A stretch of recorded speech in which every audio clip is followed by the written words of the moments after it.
next race. In the race for state Senate seat in New York, Westchester Representative Joe DioGuardi won the Republican nomination. He's going to swear off against Senator Kirsten Gillibrand in November. The seat is hers right now. Joining us on the live line here is Representative DioGuardi. Thanks for joining us live. We appreciate it.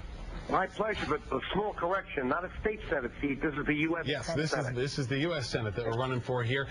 Big competition coming up in November. Last night, you beat out David Malpass. You beat out Bruce Blakeman here.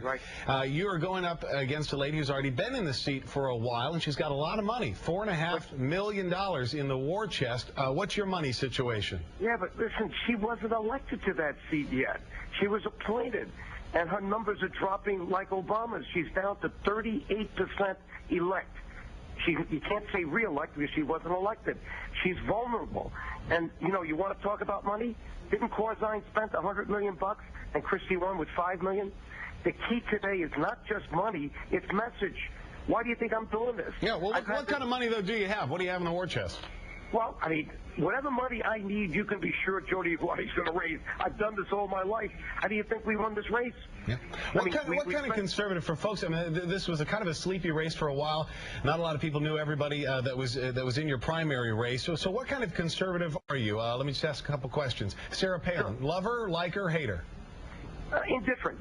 Let me say this. I'm not one that identifies with the Tea Party as a party. It isn't structured as a party. It's just a vehicle for disaffected Americans, and some of them are still, you know, conservatives, Republicans, and Democrats, and it's fine. I think America has to speak up. And what did I do in this race? It kind of sounds like you're not going to be courting Tea Party voters, but as we've seen in some of the races, oh, you are? Okay. Oh, listen, hey, every time they've invited me to speak at a Tea Party gathering, I was there. I energized them. Why? Their main message is fiscal responsibility.